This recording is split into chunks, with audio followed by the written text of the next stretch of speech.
Olá, meus amigos e minhas amigas do site Notícias Agrícolas. Estamos aqui novamente para mais um programa Conexão Campo Cidade.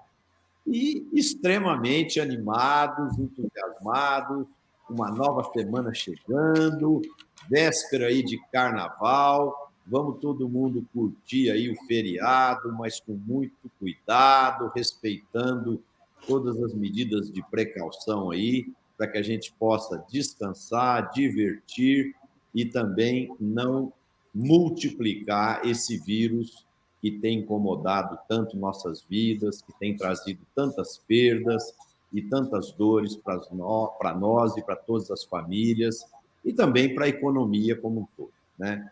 Hoje, temos aqui um convidado de honra, né? O nosso programa sempre busca trazer pessoas brilhantes, pessoas que têm conteúdos ricos, né? Para poder compartilhar conosco e com nossos espectadores, nossos internautas fiéis. Inclusive, eu quero agradecer aí o público nosso que tem aumentado cada vez mais. No sábado agora, eu estava em um casamento, né, um evento social, e um colega de Goiânia se aproximou de mim. A hora que ele viu que era eu, ficou super satisfeito. Poxa, eu assisto vocês toda segunda-feira, não perco um programa. E eu fiquei muito satisfeito. Eu queria agradecer esse carinho que vocês têm tido conosco, nos aeroportos, nos restaurantes, quando encontra a gente. Todo mundo vem falar que assiste o programa. Então, obrigado aí por essa audiência. Coloquem um like aí quando vocês gostarem, compartilhe com seus amigos, para que o nosso programa se torne cada vez mais conhecido, porque o propósito aqui do nosso programa é muito nobre, é unir a classe rural com a sociedade urbana, para que a gente caminhe de mãos dadas, falando o mesmo idioma, buscando os mesmos propósitos, que lá no final é o desenvolvimento do nosso país, da geração de empregos, da produção de mais alimentos sustentáveis, que possam ser entregues ao público urbano com custos justos, né? Então, é um propósito muito bacana aí do programa. Então, como eu disse para vocês, hoje temos aqui o amigo Marcos Matos, ele é do Secafé e eles têm a responsabilidade de fomentar as exportações do café brasileiro e fazer com que o nosso café ocupe cada vez mais espaços, que a gente possa cada vez mais abrir novos clientes e que a gente deixe de ser coadjuvante e se torne cada vez mais protagonista nesse mercado, até porque nós somos o maior produtor mundial dessa cultura, né? Ô, Marco, a minha primeira pergunta para você eu, pessoalmente, fico incomodado quando eu estou num restaurante no exterior e alguém vem e fala para mim assim: o senhor quer um cafezinho? Nós temos aqui café da Colômbia, né? Eu adoro os colombianos, é um país maravilhoso, é um povo mágico. Agora, o nosso café também é muito diferenciado, tem uma qualidade muito especial e eu ainda quero ter o prazer de ouvir nos restaurantes: temos o café do Brasil, Marcos. O que está faltando para isso acontecer com mais frequência? Olá, Marcelo Prado, gostaria de cumprimentá-lo, agradecer pela oportunidade de estar aqui, é uma satisfação enorme e ver tantos amigos, pessoas que admiro no dia a dia, né? O ministro Roberto Rodrigues, a Letícia Jacinto, então, uma felicidade imensa estar aqui, pessoal. E respondendo a sua pergunta, sem dúvida, nós deixamos de fazer a promoção da imagem, da nossa qualidade, da nossa sustentabilidade nas últimas décadas. É algo que a Colômbia fez com muito mérito. Mas observando a produção da Colômbia, a gente nota aquela estabilização entre 13 milhões de sacas, 14 no melhor momento. E para o mercado, nós chegamos próximo a 70 milhões de sacas, 63 milhões de sacas, segundo a Conab, mas exportamos 45,7 milhões de sacas no ano safra, 20/21. Então, deixamos de fazer, mas estamos com esse desafio agora, inclusive conversando com a Apex, em 18 países, com várias ações, e a gente entendeu que não adianta irmos com aquele marketing tradicional. O Brasil é o maior produtor, o maior exportador, é o segundo maior consumidor do mundo, e mostrar as máquinas do Cerrado, aquela coisa. O consumidor, ele quer saber histórias do café, humanizar o agro, né? Então, isso que a gente tem feito nas nossas promoções da imagem, e eu acho que isso cabe a nós, ajudar o governo, claro, nas promoções da participação em COP26 e daqui para frente, atuar sempre de forma conjunta, alinhar o discurso. E no futuro, nosso grande objetivo da promoção que a gente está fazendo agora é que, como você disse, o consumidor olhar na gôndola e ele vê lá, Origem Brasil, que ele tenha aquele reconhecimento no subconsciente. Poxa, é o país que utiliza boas práticas, que gera desenvolvimento humano onde é produzido, que é a verdade, com base em dados oficiais, onde o agro é forte, o índice de desenvolvimento humano é maior, onde o café é preponderante, às vezes a gente pula duas classes lá da ONU, de médio para alto para muito alto. Então a gente quer chegar nesse ponto, conversando com o trade, com a indústria, com os supermercados, porque quando o supermercado nega um produto, geralmente é lá no varejo. Então, nós temos que conversar com o varejo, né? E também, de todas as formas, chegar no consumidor. Então, o Colômbia tem um mérito e a gente tem que fazer o nosso dever de casa. E, com certeza, eles sabem o quanto o Brasil tem a qualidade, tem a sustentabilidade, mas nós somos até competitivos demais, porque já somos 40% do mercado global. A grande preocupação, e isso nós ouvimos em congressos, é de que o Brasil vire 70%, 80%. Então, existe uma preocupação com aquelas outras origens, né, para você ter outros fornecedores. Então, existem muitas variáveis nesse processo. Marcos, obrigada por estar aqui conosco, né? E gostei muito do que você falou de humanizar o agro. Eu acho que essa imagem é muito importante a gente passar, né? Queria fazer uma outra pergunta em relação à agregação de valor. Historicamente, no Brasil, a gente sempre foi um exportador de grãos, né? Mas o valor agregado na torrefação fica com os importadores. Então, por exemplo, a Alemanha, que nem produz café, exporta em valor mais do que o Brasil. Muita gente fala que isso é devido ao protecionismo do setor, que impede a entrada de grãos de outras origens para a criação dos blends de café. Quanto disso é mito, quanto disso é verdade? Você explica um pouquinho para a gente? Claro, Letícia, obrigado pela sua pergunta. Ela também envolve muitas variáveis. De certa forma, não é mito, né? De certa forma, nós temos debates intensos nesse sentido. É claro que, como eu havia mencionado, existem as ondas, né, do desenvolvimento dos mercados. E hoje, onde você vende o verde, dificilmente você coloca o torrado e moído, porque as marcas estão consolidadas, né, os mercados estão consolidados. É difícil a gente ocupar os espaços. Existe uma questão tarifária, né, na União Europeia, o solúvel 9%, o torrado e moído 7,5%. Isso é impactante, né, para quem está exportando. Ter barreiras como essa, a Colômbia não tem. O Vietnã fez um acordo com a União Europeia, já entrando em vigor na sequência, e nós estamos aqui na União Europeia, Mercosul, com muitas dificuldades, por várias razões, é realmente complexo, né? Então, nós temos essas relações. Por outro lado, o Brasil tem uma grande indústria, é o segundo maior consumidor do mundo, tem uma indústria sofisticada aqui dentro. Em tese, o Brasil tem duas instruções normativas, duas análises de riscos aprovadas, do café arábica do Peru e o robusta do Vietnã. Vocês vão se lembrar na época da seca do Conilon, do Espírito Santo, a indústria solúvel precisou trazer, só para complementar e fazer os seus blends e produzir e exportar. Houve uma discussão política muito forte, né, de preocupações, e então isso, de fato, prejudica talvez uma indústria como a Nespresso, com bilhões de cápsulas, e com certeza o Brasil está no blend da Nestlé de uma forma predominante, né? O Brasil é mais de 50%, 60% do blend da maior parte dos grandes torrefadores. Então, com certeza, a gente ter uma maturidade nesse processo nos ajudaria, sim, a agregar valor, a ter as marcas do Brasil também fora do país. São etapas que começariam por meio dessa primeira maturidade que a gente tem que alcançar. Marcão, esse negócio da humanização, foi lugar, prazer te ver, viu, Nego? Prazer te ver, estava com saudade de vocês aqui, vamos te encontrar.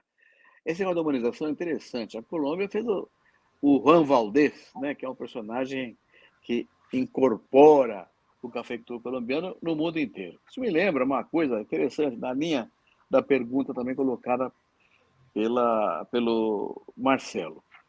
Quando a Aliança Mundial Cooperativa dava pelo mundo inteiro, Me lembro uma vez que fiz uma viagem pela Air France, e no cardápio da Air France, no finzinho cantava assim, café suave das onduladas montanhas da Colômbia. Eles tinham a propaganda subliminar do café. Andava na Varig, que existe naquele tempo, estava escrito lá, café descafeinado. Não tinha nem propaganda de café brasileiro, café descafeinado. Então, era uma falta de competência nossa. Esse é o tempo do IBC ainda, né, Marcão? O tempo do IBC ainda. Nós não tínhamos competência nenhuma em fazer promoção. Essa questão, para eu colocar um tema para você, Marco.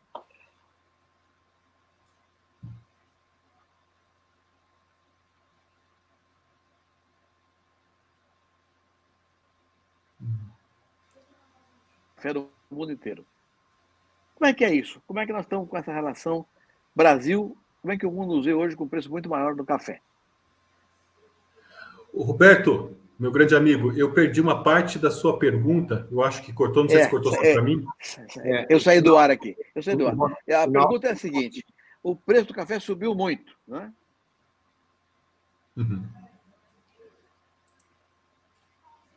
O Roberto está com conexão. O Brasil tem uma importância.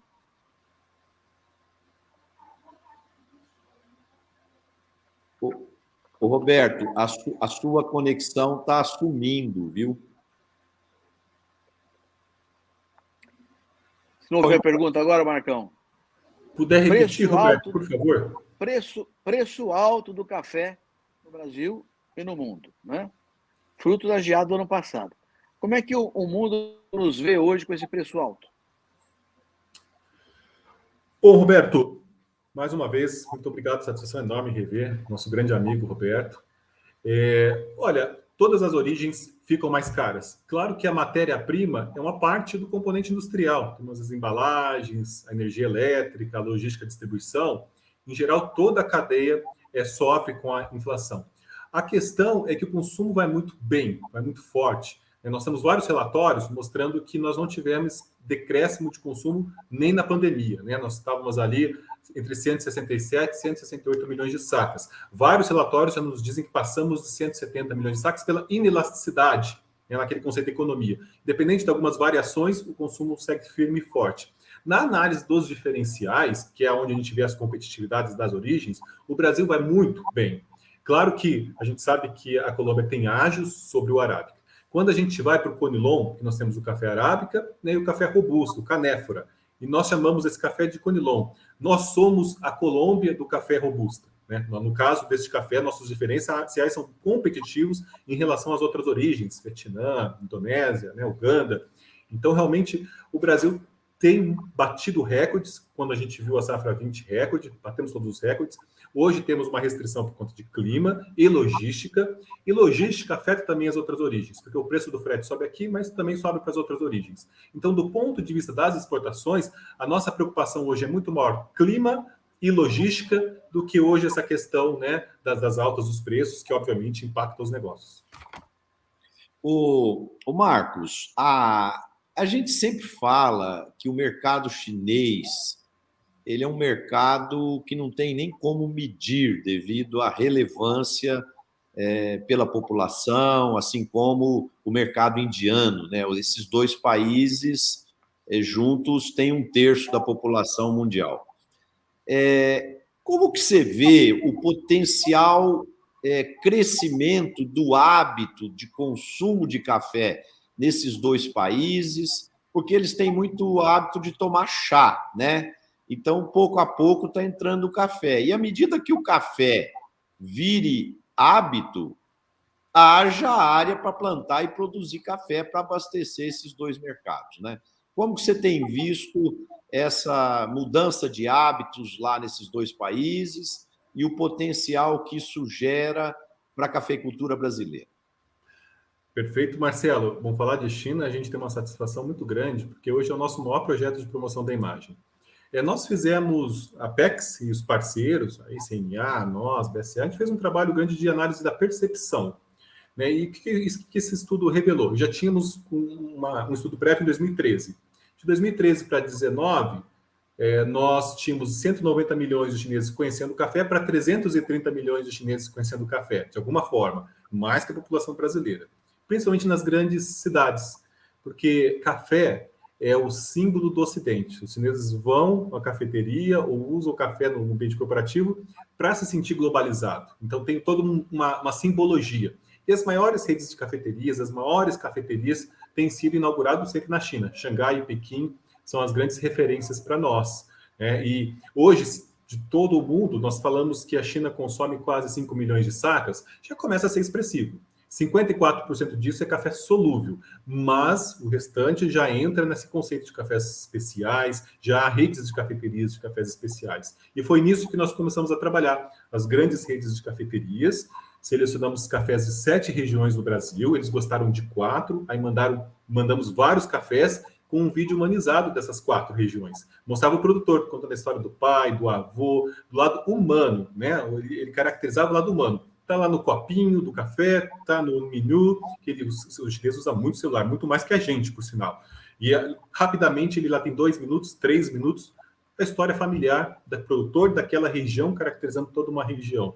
E consideramos com isso uma possibilidade muito grande de incrementar os comércios, porque fizemos o mês do Café do Brasil, janeiro e fevereiro, 180 lojas grandes em Xangai e Pequim, mais 8 outras grandes cidades. Então, é assim, né? Aproveitar essa onda, e ainda bem que o café tem esse apelo jovem, apelo global, e a gente sabe que os chineses mais jovens e as mulheres do mundo corporativo que estão puxando aí esse consumo, que hoje já pode passar 5 milhões de sacas. Perfeito. Marco, falando de mercados, né, internacionais, mais da metade do café brasileiro vai para a Europa, né? E a gente sabe das exigências em relação à sustentabilidade. Conta para a gente um pouquinho das práticas que vocês ajudam, né? A Ser Café ajuda através das cooperativas e a implementar, fazer para poder mostrar essa boa imagem lá fora, né? Então, para que todos os produtores cumpram esse limite máximo de resíduos, as leis de due diligence da Inglaterra, em relação às áreas desmatadas, o trabalho social também, tem muitas famílias, né, que trabalham no café. Conta para a gente como é que vocês organizam isso tudo para que esse café seja aceito no mercado tão competitivo e tão exigente. Obrigado, Letícia. Realmente essa pergunta é desafiadora, mas é um ótimo debate.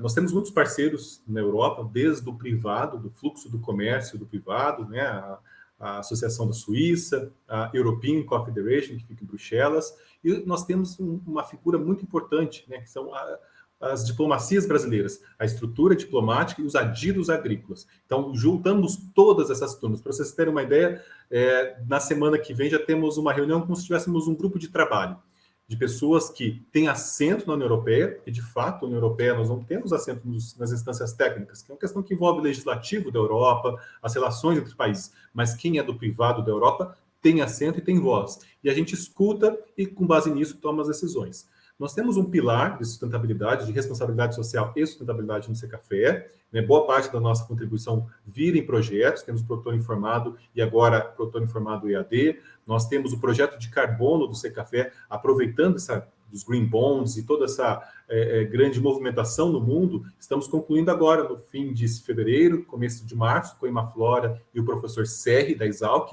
um trabalho fantástico. A gente percorreu as regiões produtoras de Minas Gerais, fizemos um raio-x do balanço de carbono no café e já temos resultados prévios que mostram que o café brasileiro, o carbono é verde, nós temos um perfil fantástico que nos aproveita a participar dessas ondas. O que é interessante, torrefadores europeus, o privado internacional participando desse projeto, patrocinando com recursos de fora. Então a gente entende que o fluxo do comércio, o privado europeu, ele não quer restrições. Ele quer realmente otimizar, né? E nós temos um debate muito forte de limite máximo de resíduos. Há 3 anos, indo para o 4º, a gente monitora as exportações de todos os resíduos, né? Dos mais polêmicos, aquele que tem as preocupações de mudanças, estamos falando do glifosato, estamos falando do imidacloprid. Então, a gente realmente tem um trabalho, e nós sabemos também o trabalho que a European Coffee Federation faz. E com base nas informações que chegam, a gente coloca no produtor informado, que hoje nós atendemos aí cerca de 7 mil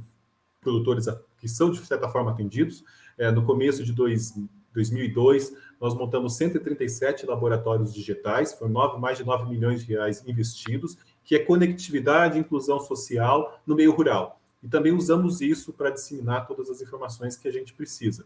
O que chama atenção, também temos um projeto social, né, que chamamos de CAI Social, com uma cooperação trilateral. Excecafé Impacto, que é uma ONG só voltada para essa questão trabalhista, e a plataforma global do café. O que nós buscamos?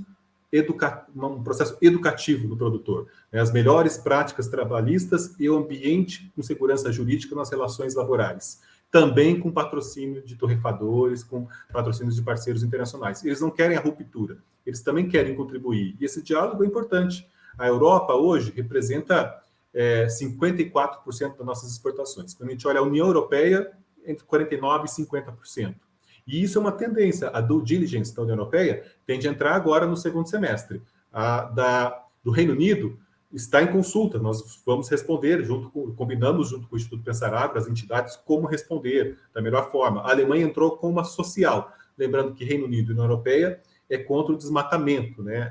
Não importar commodities ligada ao desmatamento. E a gente já vinha discutindo internamente rastreabilidade, como demonstrar, né, nos polígonos, dos produtores, não está relacionado ao desmatamento. Então, existem desafios, mas existem oportunidades. Né? Ao mesmo tempo que a gente sabe que rastreabilidade é uma tendência, então a gente já discute um efeito guarda-chuva, para que todos, nós temos 122 associados do Secafé, que os modelos sejam os mesmos, né? Ao invés de um usar outro, e outro por outro conceito, os blockchains, a gente pensa todos juntos e a gente constrói isso todos juntos. Cada um aplica da melhor forma depois, com a especificidade que precisa. Então, a gente está com uma agenda muito forte de rastreabilidade, também está relacionado com as due diligence. Marcão, uma pergunta que vive sendo formulada aí, né? Uma saca de café vale X. Quantas cápsulazinhas dá para fazer com uma saca de café? Quanto vale cada cápsula? Para a gente ter uma ideia da diferença entre o que o produtor recebe e o consumidor paga. Olha, ministro, essa conta realmente dá para fazer, né? Cada saca de café a gente calcula 4.500, 5.000 xícaras, né? E a cápsula é menos ainda, né? Nós estamos falando de 3, 4 gramas de café. Então, acredito que seja multiplicado isso por 5, por 4. Então, realmente é uma quantidade muito grande. A matéria-prima tem um impacto pequeno no valor de uma xícara, né? E lembrando, me recordo aqui, né, em Londres, pré-pandemia, uma xícara de café era 5 libras. Então, se a gente multiplica por reais, assim, cai de costas, né? Então, realmente, o valor da matéria-prima dentro de toda a estrutura de custos. E mostra, por exemplo, a gente em 2021, a gente exportou 40,6 milhões de sacas, que já é resultado de uma safra mais baixa pelo clima e pela bianualidade, né? Exportamos 44,7 em 20, que era a safra recorde. Mas, em valores, faturamos 6,3 bi, né, que foi o maior aí das últimas 7 safras. Mas, se você olhar quanto fatura a Nespresso, né, é mais que o país inteiro, que é 40% do mercado global de café. Então, isso já diz muita coisa, né, ministro? Da OEC brasileira, isso tem alguma vantagem para a gente? Muita, Roberto. Nós temos conversado há bastante tempo, nós participamos ativamente da OIC, as entidades do café, né? Existe a delegação com o nosso embaixador, Marco Farani, que faz um trabalho incrível, e o braço direito é o Augusto Billy, que é o adido agrícola, experiente, faz um trabalho fantástico. E a gente faz reuniões quase uma semana sim, uma semana não, mas sempre conversando. E o que a gente falava? A OIC tem que modernizar, a OIC tem que ser dinâmica, tem que deixar de ter essas estruturas arcaicas e discutir tarifas, promoção do consumo, sustentabilidade, fazer o fórum dos CEOs globais, para que todo mundo queira estar lá. E a Vanusa é uma personagem ativa dessa discussão. Ela sempre trabalhou com a OIC, participou da OIC. Então, a gente entende que ela é a pessoa certa, no momento certo, para modernizar toda essa estrutura, que é importante, Roberto. Realmente, você ter uma entidade que congrega, de um lado, produtores e exportadores, de outro lado, consumidores, com uma pauta moderna, dinâmica, isso realmente vai fazer da OIC uma grande organização. Para quem não sabe, a OIC é a Organização Internacional do Café. Marcos, a gente vê muito viagens, turismo ligado ao vinho, né? Então, muita gente vai a Mendoza, vai a as regiões produtoras ali em Bento Gonçalves, Pinto Bandeira, no Rio Grande do Sul, na França, na Itália, nas regiões ali de La Rioja, Ribeira del Duero, na Espanha, no Alentejo, no Douro, em Portugal. Mas esse turismo, essa degustação do café do sul de Minas, do Cerrado do Brasil, do Espírito Santo, dos diferentes centros de produção do café, ainda está muito distante, né? O que falta para a gente criar o hábito, né? De imaginar assim, imagina que tem 3 ingleses batendo papo lá no pub, um contando para o outro assim, semana que vem estou indo para o Brasil, vou ficar numa pousada lá no meio do cafezal e vou degustar diferentes tipos de café, que são cafés muito especiais e diferenciados, né? Quando que nós vamos ver isso, Marcos? Olha, Marcelo, isso realmente a gente olha com uma certa inveja, mas admiração, né, os países que fazem isso, né, como você bem mencionou todos esses exemplos. Eu acredito que isso é uma questão cultural, mas a gente já está observando alguns movimentos, né, de algumas fazendas e grupos que buscam dar experiência para os visitantes. Eu vi isso em Matas de Minas, vi no Cerrado de Minas, Mantiqueira de Minas. Estamos vendo agora com os robustas amazônicos, né? Até lembrando que tem 3 etnias indígenas produzindo café e eles têm um trabalho de qualidade muito forte para o robusta, como a gente também tem para todo o conilon brasileiro, né, do Espírito Santo. O Brasil, a gente faz um dever de casa fantástico nesse sentido. E uma coisa que me chamou a atenção é que o café brasileiro passou o vinho, nosso vinho, nas indicações geográficas e denominações de origem, que é caracterizar a cultura de uma região, você dizer as qualidades da bebida são essa, o ambiente de produção é esse, que é o passo importante no marketing para atrair as pessoas, né? Quando eu mencionei lá do nosso projeto China, o segundo passo é trazer os baristas e os jornalistas nesses ambientes de produção. Nós temos 33 regiões, temos 14 já definidas, passamos o vinho, mas podemos fazer mais, ampliar isso e trabalhar com o turismo rural, né, esse lado cultural das regiões, e belíssimo, né? Quem aqui visitou as regiões cafeeiras, é apaixonante, nós temos tudo nas mãos para desenvolver melhor isso. Então eu acho que é recente, mas ainda estamos caminhando, né? Quem sabe isso avance de uma forma significativa, aproveitando todas essas tendências de rastreabilidade, essa mente nova, né, que está surgindo, moderna do café, as novas ondas do café. A gente está indo para a 4ª onda do café, que é justamente isso, interagir, mostrar o lado humano, conhecer em loco. E nas pesquisas, o consumidor diz que cada vez mais ele quer conhecer onde se produziu o café. Então, realmente, temos que aproveitar todas essas tendências. Legal. O Marcos, nós vamos agora virar para outros assuntos aqui da pauta nossa e você continua conosco aqui nos debates, né? Letícia, você queria falar sobre a iniciativa da Embrapa, né, de buscar novos parceiros. Fala aí com a gente, vamos lá. Põe o primeiro ponto aí para ser debatido, Letícia. Vamos lá. Então, foi anunciado essa semana, né, que a Embrapa prepara uma reestruturação através de parcerias com o setor privado. E é importante até destacar aqui, né, que as Embrapas setoriais, elas já têm essas parcerias, têm total autonomia para fazer essas parcerias, inclusive a gente teve também, acho que semana passada, a Embrapa de Sinop, uma parceria nova com a Acrimate e a Acrinorte para falar das emissões da pecuária, e assim nós temos vários exemplos, mas nesse caso é um projeto maior na Embrapa sede, que chama Transforma Embrapa. Eles dizem que vai trazer agilidade, eficiência e redução de custos. E esse projeto prevê uma criação de um centro de serviços compartilhados. A Embrapa quer colocar no mercado os produtos desenvolvidos por ela também nessa parceria e receber por isso, não só receber os royalties, como acontece hoje em dia. E esse projeto também visa receber recursos necessários para a sua operação no geral, né? Em 2020, essa operação custou 350 milhões de reais, e um redesenho de toda a organização, das áreas administrativas, avançando um pouco para a terceirização e contratação de pessoas para as atividades fim, conseguindo dessa maneira ter um foco maior em desenvolver soluções para resolver os problemas do agronegócio. Então, mais uma iniciativa público-privada que pode dar certo, né? Roberto?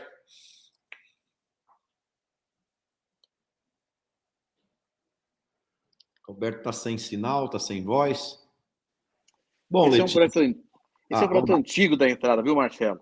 A Embrapa, há muito tempo, desde que a lei de inovação foi aprovada há uns 20 anos atrás, a Embrapa vem buscando esse tipo até de sociedade de propósitos específicos, que a lei permite para poder avançar. E a dificuldade era que, se você conseguisse injetar recursos privados na Embrapa, descontava isso do orçamento dela. Não tinha vantagem nenhuma. Agora não, esse projeto que a Letícia está citando muda um pouco o cenário e a Embrapa poderá buscar recursos do privado, que é uma coisa importante, afinal de contas, o beneficiário do trabalho da Embrapa é o setor privado. Então, a parceria entre eles, que acontece em vários países do mundo, é muito bem-vinda. Eu, pessoalmente, fiquei muito feliz com esse projeto, com essa iniciativa. Eu acredito muito na Embrapa. Eu acredito que a Embrapa tenha pesquisadores fantásticos, gente da mais alta estirpe em termos de conhecimento, know-how, tecnologia. Agora, para que isso dê certo, tem que mudar a cultura, né? Porque a cultura preponderante é de ter já um recurso destinado pelo governo, né? Então, à medida que crie-se lá dentro um modelo de gestão que beneficie, que premie os esforços desses pesquisadores e das pessoas que vão vender essa solução no mercado, porque é muito importante que tenham pessoas. Não adianta ter os pesquisadores desenvolvendo a técnica, o know-how, a tecnologia. Precisa ter alguém procurando as empresas para vender aquela tecnologia, vender aquela solução, para gerar receita para a instituição e, consequentemente, para os pesquisadores que desenvolveram aquela técnica, né? Então, eu acho a iniciativa brilhante, mas precisa de um trabalho muito forte de mudança cultural e de um processo de meritocracia para que se tenha gente trabalhando para vender as tecnologias e gente sendo reconhecido e premiado pelas tecnologias geradas. Ô Marcão, eu quero voltar um pouquinho com você aqui, Marcão, no negócio do café. Que a Ana Paula deu uma resposta aqui, dizendo que uma saca de café vai fazer 6.500 cápsulas.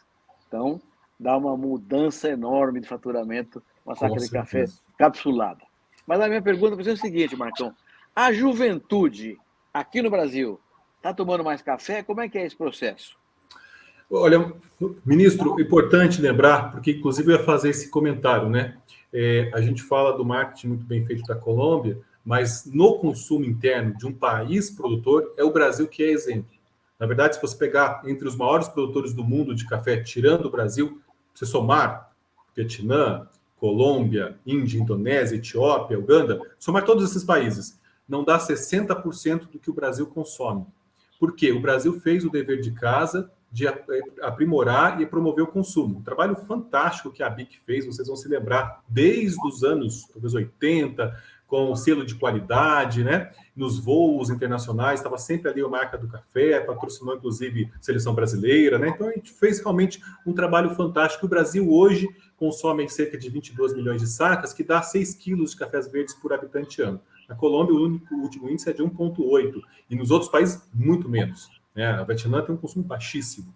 Então, o consumo ele está estabilizado nos últimos 3 anos, cresce, mas a população brasileira também cresce. Né? Então, a gente diz o seguinte, é o mercado premium. Se você entra numa rede de supermercados, você vai ver todas as marcas, todos os gostos para todos os bolsos. Né? A gente temos o café gourmet, que nós chamamos, né, pelas classificações da BIC, o café superior, o café tradicional e o extra forte. Então, todas as preferências, sem contar aquelas de produtor direto, né, de origem. Então, hoje você entra no café, você vê uma infinidade de coisas.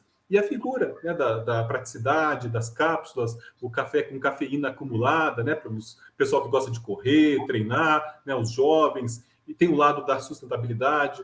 Temos o projeto Floradas, Três Corações, com as mulheres do café, um projeto lindíssimo. Um com os índios, né, as etnias indígenas, né, o café rituais. Então, a gente tem todas essas variáveis possíveis. Então, nós temos, sim, o mercado premium se fortalecendo no Brasil, viu, Roberto? Mas o jovem está consumindo mais? Você vê a juventude. Sem dúvida nenhuma. Ele consome Tem mais. que dar o futuro. E consome fora de casa, inclusive. Não só dentro de casa, que é uma característica das gerações mais anteriores, né? Marcos, você tem algum comentário sobre essa questão do projeto novo da Embrapa ou podemos passar para outro assunto aqui? Eu gostaria de fazer um comentário, Marcelo.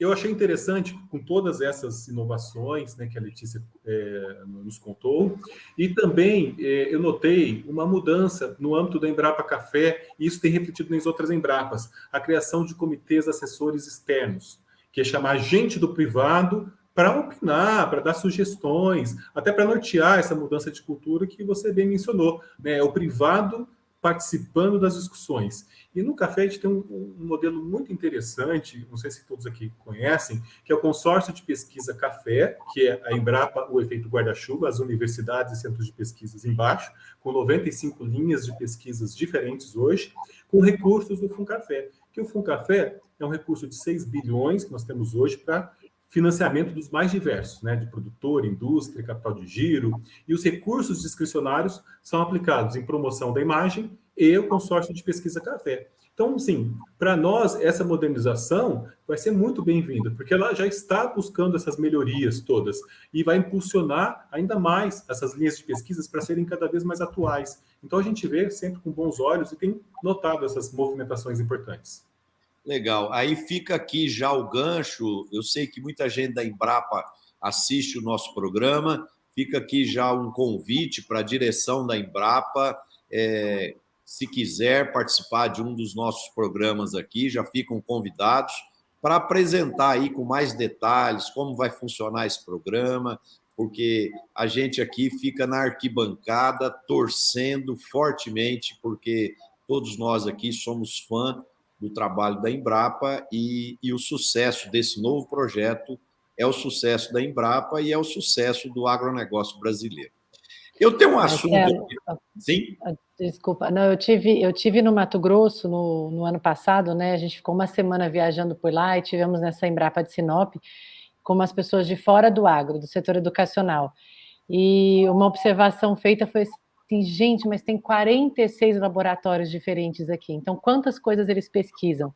E outra coisa que chamou a atenção do setor de fora, né, do agro, foram essas parcerias com o privado, porque, igual o Marcos mencionou também, eu acho que esse programa, na sede, vai ter uma proximidade muito grande com o produtor, então você tem o foco, né, na veia, onde o negócio acontece. Então, a pesquisa ligado realmente à efetividade, né?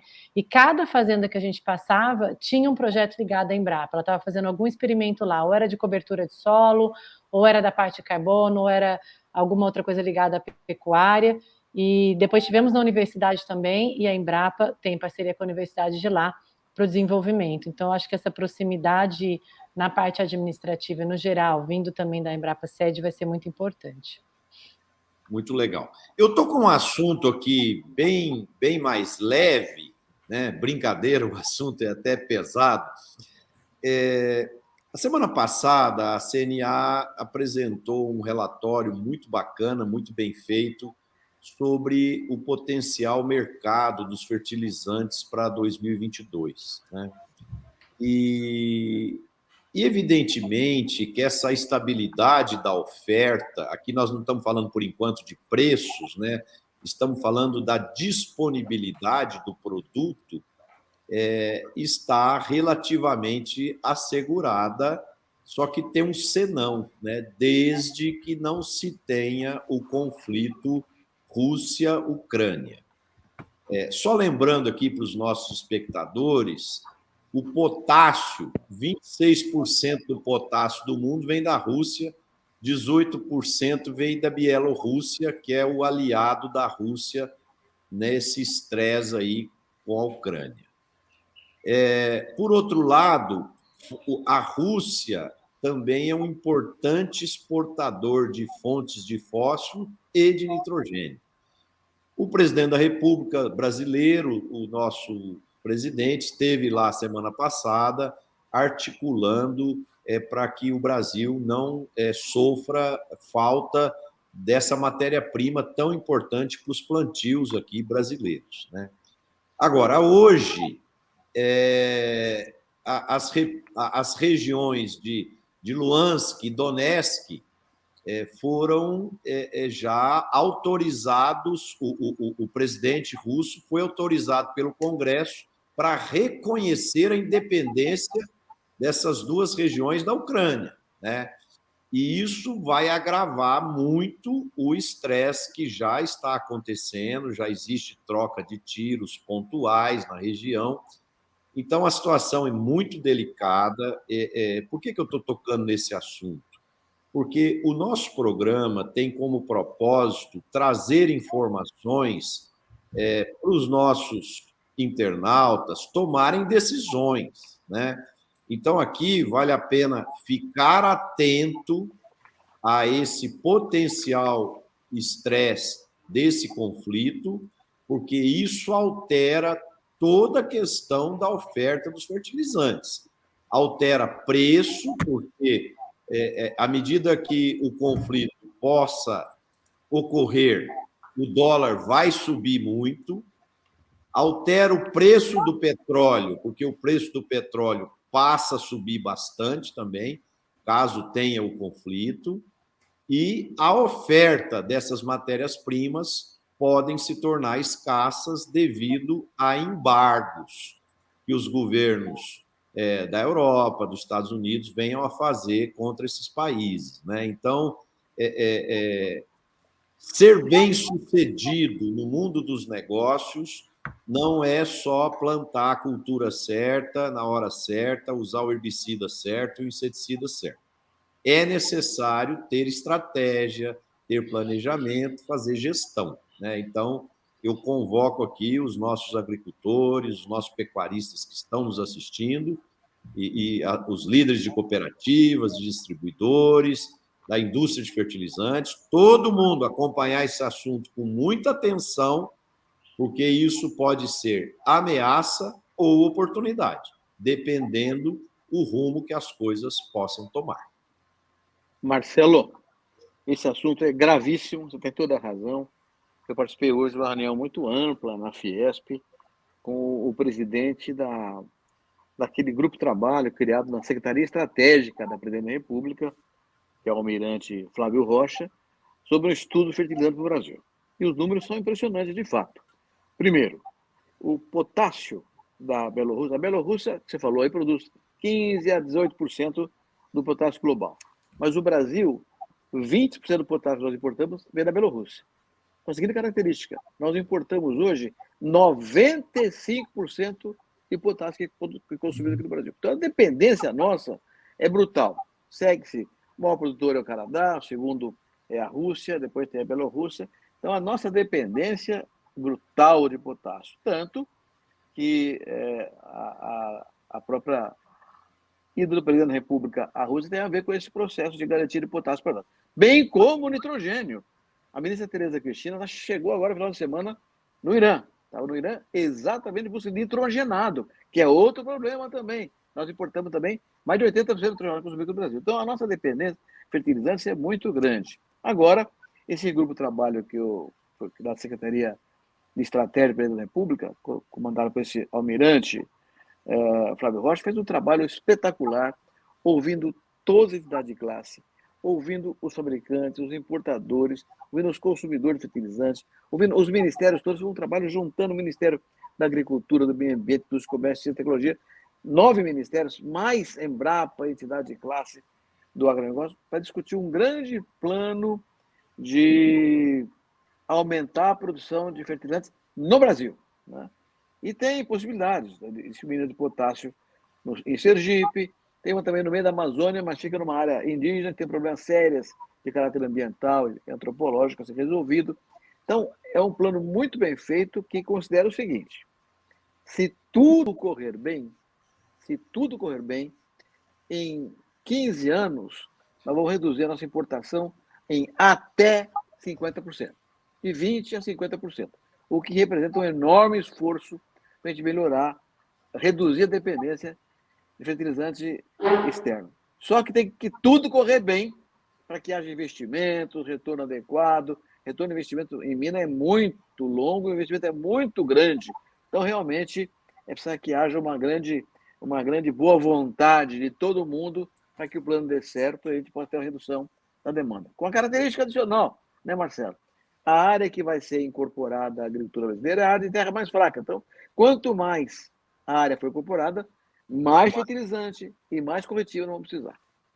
Isso mesmo. Marcos? Tive nessa... Pode falar, Letícia. Não, tive nessa reunião hoje também, e o que me chamou a atenção é que a gente, além de importar, né, em média, mais de 80% do que a gente consome desses 3 produtos, a gente importa 90% da tecnologia. Então, a necessidade de fazer parcerias com esses países em tecnologia e não só comprar essa tecnologia, né? E mais alguns desafios apresentados para o Brasil, uma especialização dessa mão de obra qualificada para montar, né, esse novo estilo de produção, incentivos tributários, porque os investimentos são altíssimos, e também a desburocratização para obter as licenças ambientais, sem, lógico, infringir as nossas leis, né, que são robustas, mas nos garantem mercados abertos para exportação. Então, agora, tem um dado interessante, Marcelo, tá muito interessante. Nós vemos também lá hoje, tanto a Letícia quanto eu nessa reunião. Cresce no Brasil a produção de bioinsumos, não só fertilizantes orgânicos, organominerais, mas também defensivos agrícolas. O Brasil é o país do mundo em que mais cresce a produção de bioinsumos. Cresce 17% ao ano no Brasil, no mundo cresce 11%. Então, estamos bem à frente do resto do mundo na área de bioinsumos. Isso é muito positivo, porque é uma mudança de comportamento na linha da sustentabilidade, da redução de dependências internas de produtos de petróleo e também da área de minerais.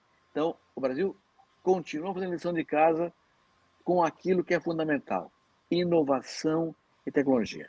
Um país que não investe em inovação, em tecnologia, em criatividade, mata o seu futuro. Felizmente, o Brasil está avançando muito positivamente na questão dos bioinsumos. Agora, essas questões, né, de sustentabilidade, principalmente as questões ambientais aí, é um assunto tão delicado e tão sensível hoje em dia, e só que eu sinto que as partes envolvidas deveriam sentar todos em volta da mesma mesa para conversar, seja o Ministério Público, seja os órgãos que controlam as questões ambientais, sejam as empresas, seja... Eu sinto que, como o assunto é tão sensível, ninguém quer falar a respeito e ninguém quer conversar a respeito. Então, eu acho assim, para a gente avançar, todo mundo deveria sentar na mesa com o propósito do bem, de fazer o que é certo, do que é correto, mas fazer com que as coisas andem, aconteçam.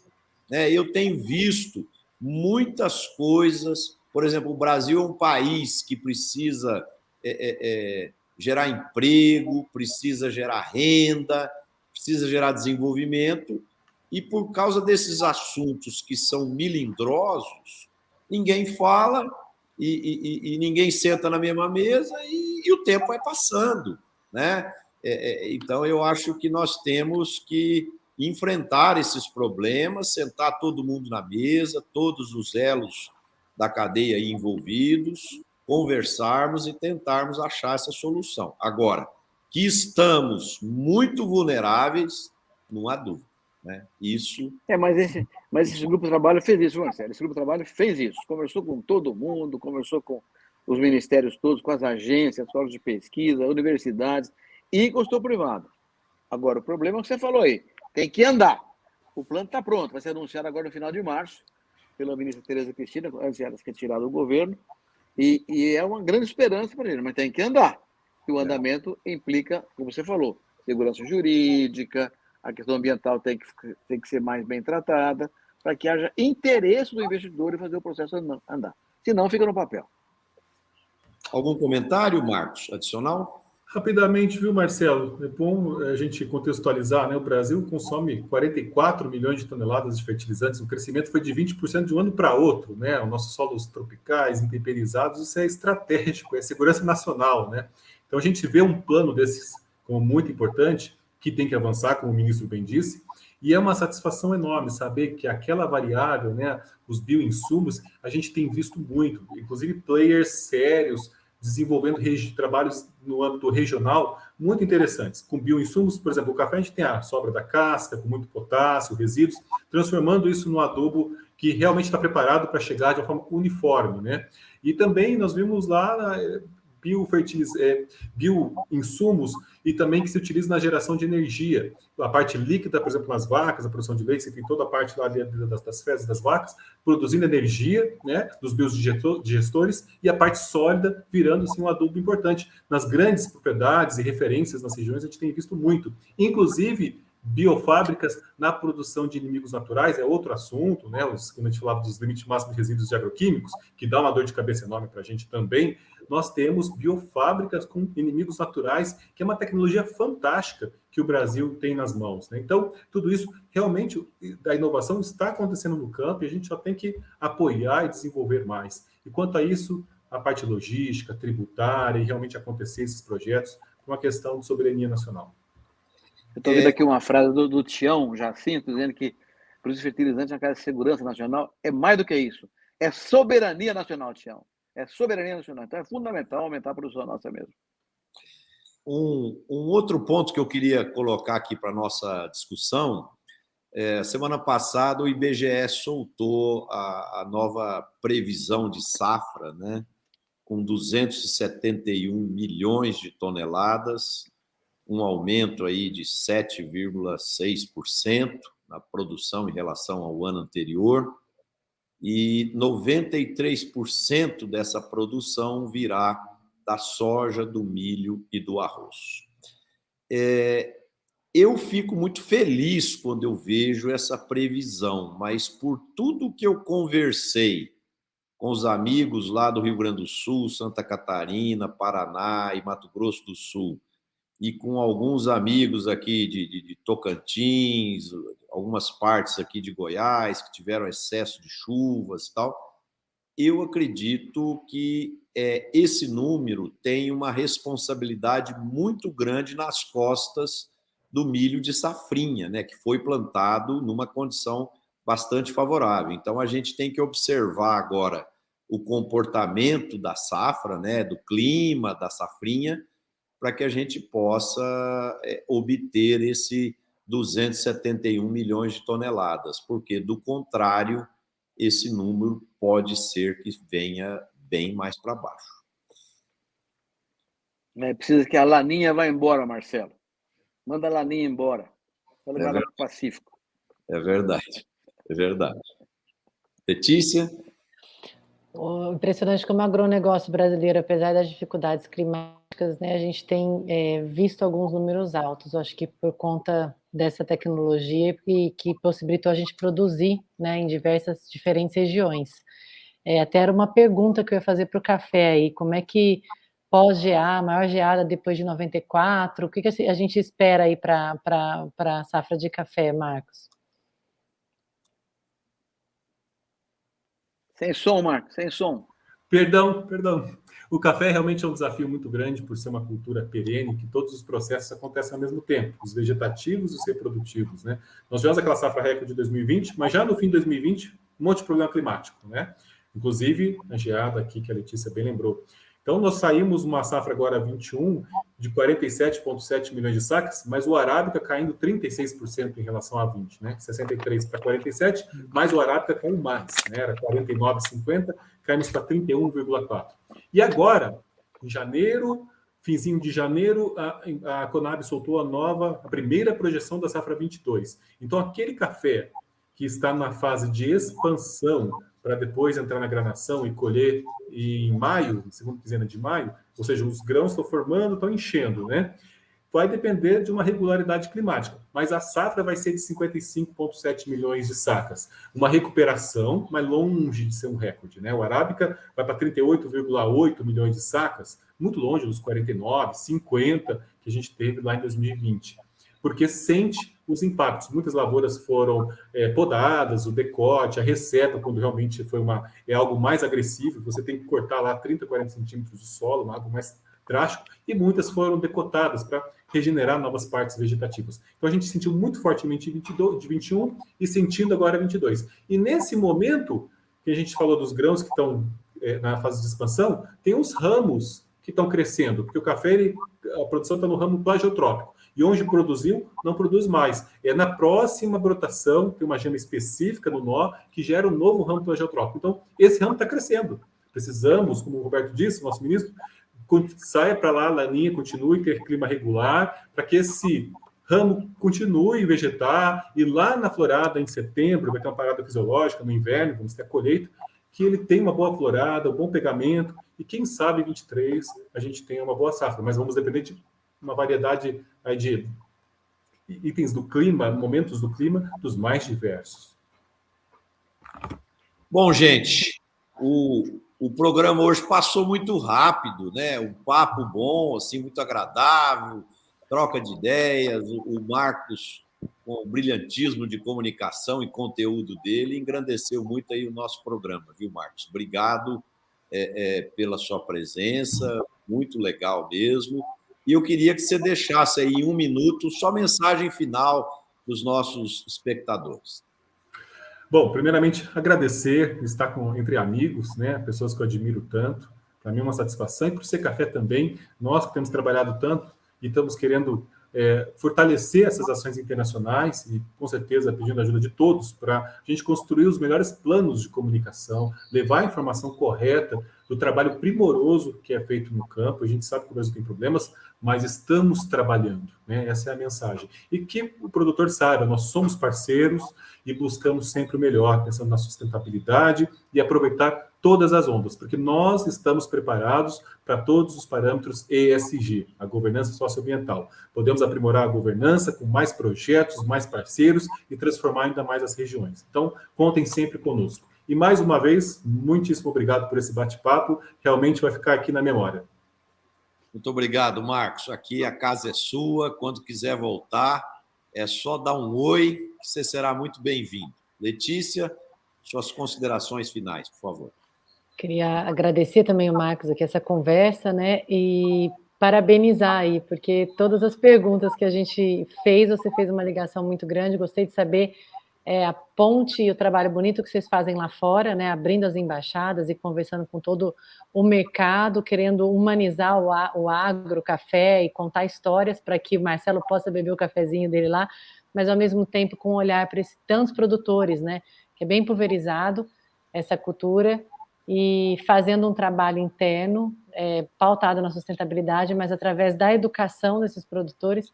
Então, fiquei encantada aqui com o trabalho, projeto de promoção de... o trabalho que vocês fizeram de análise de percepção, ótimo, ótimo papo, grandes aprendizados para mim. Obrigada. Roberto. Ô, Marcelo, bom, o Marcão é meu amigo há muitos anos, gosto muito dele, então sou admirador dele há muito tempo e conheço a capacidade dele. Eu queria aproveitar esse momento aqui, Marcelo, para falar um pouquinho de história, né? Uhum. O café foi a cultura que abriu São Paulo. São Paulo cresceu com o ouro negro do café. Todo mundo sabe disso aí. E em boa parte, com o trabalho do braço escravo. Com a abolição da escravidão, então abriu-se a imigração e vieram para o Brasil, para São Paulo, italianos, espanhóis, japoneses, para substituir o braço escravo já nos termos de colonato. Aí não era mais trabalhador, era o colono.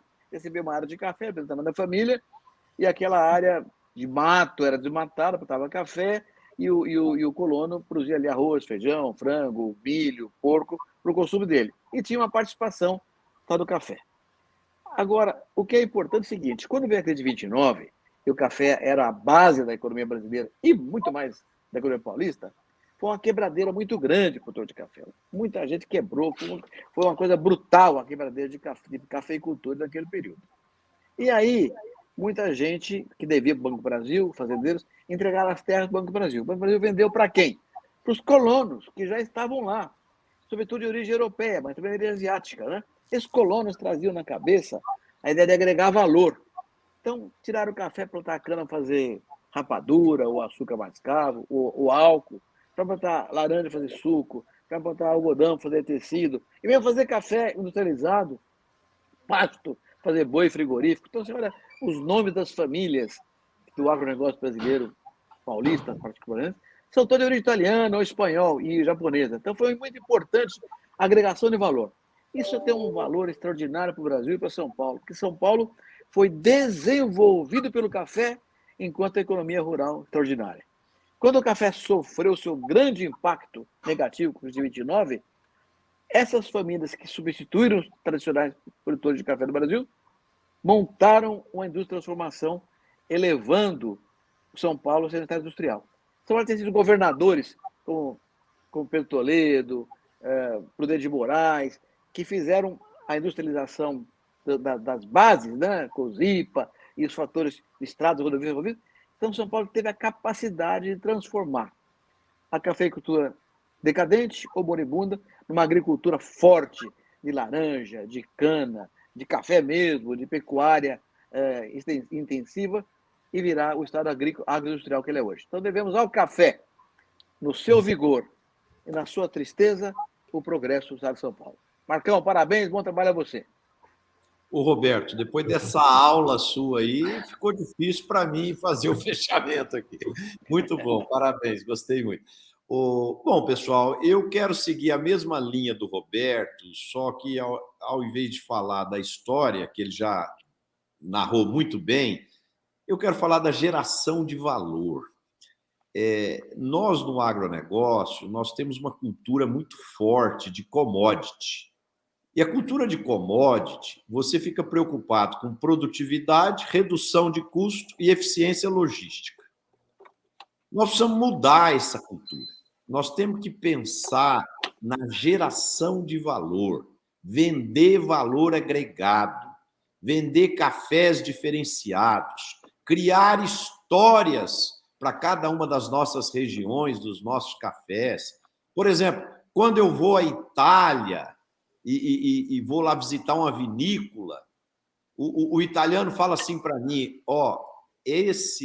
essa vinícola foi plantada em noite de lua cheia.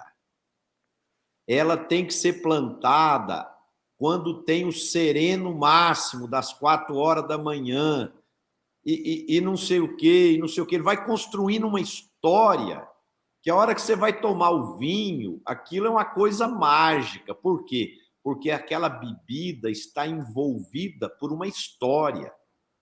E aí as coisas ficam diferentes, né? Então, nós precisamos construir nossas histórias dos cafés produzidos de forma especiais, nas altitudes de 1.000 e tantos metros quadrados, 1.000 e tantos metros de altitude, nas questões de qualidade de solo, de tipo de variedade, ou seja, construir uma história que faça com que o consumidor final tenha uma experiência diferenciada e, ao ter aquela experiência diferenciada, ele se propõe a pagar um valor maior para remunerar o seu esforço, a sua qualidade e a sua competência.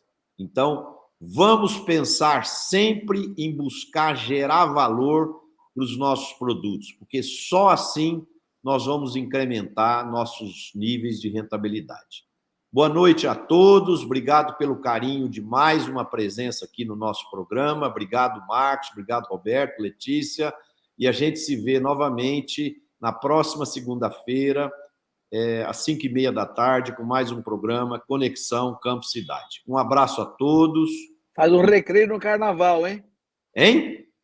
Tem que fazer um recreio no carnaval. É verdade. Semana que vem é carnaval. Então a gente vai descansar no carnaval e a gente vai se ver na outra semana, né? Um abraço a todos, um bom descanso e se cuidem. Tchau, tchau.